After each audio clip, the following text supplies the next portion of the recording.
گوجری زبان میں اپڈیٹ سنیے۔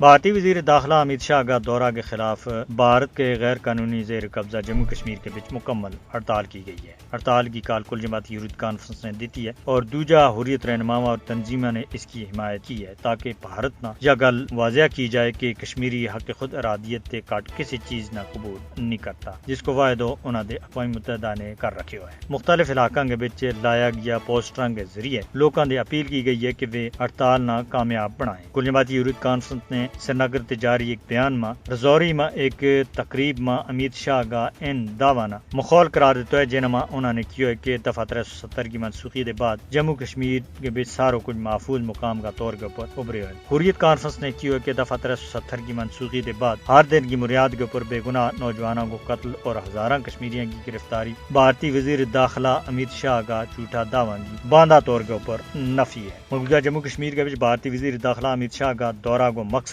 مقبوضہ علاقہ کی حقیقی صورتحال کا بارہ میں دنیا نہ گمراہ کرنا ہے۔ امت شاہ کو دورہ ایک سموک سکرین ہے جس کو مقصد بھارتی فوجیوں کا سخت جرائم اور انسانی حقوق کے خلاف ورزیاں دے بین الاقوامی توجہ نہ ہٹایا جائے۔ بھارت جو 10 کے دنیا نہ گمراہ کرنے کی ناکام کوشش کر رہی ہے کہ کشمیر میں نام نیا ترقی کو نو دور شروع ہو گیا ہے۔ حالانکہ امت شاہ کو مقبوضہ کشمیر کو دورہ مظلوم اور محکوم کشمیریوں کے واسطے کوئی بھی معنی نہیں رکھتا۔ امت شاہ کو دورہ کو مقصد محض پروپیگنڈا کے علاوہ اور کچھ بھی نہیں ہے۔ ہر دن کی بنیاد کے اوپر کشمیریوں کو قتل عام امت شاہ کا کشمیر کا سب سے محفوظ مقام کا طور کے اوپر ابھرن کا دعویٰ سراسر مسترد کر رہی ہے۔ کشمیری امن اور ترقی کے خلاف نہیں ہے لیکن بھارتی غلامی کا توقنا اپنا گڑاں دے کڈن کی اولین مقصد ہے۔ مودی کی زیر قیادت بھارت کا 5 اگست 2019 کا غیر قانونی اقدامات نے مقبوضہ علاقہ کی زندگی کا تمام شعبہ اور زیادہ بدحال کر دیتا ہے۔ مقبوضہ کشمیر کے بیچ امن اور ترقی کے واسطے کیا گیا دعویٰ جڑا ہے یہ جھوٹا ہے اور اس وقت تک امن اور ترقی نہیں ہو سکتی جب تک دنیا کو سب سے بڑو عسکری زون مقبوضہ ریاست جموں کشمیر نہ فوج دے خالی نہ کیا جائے۔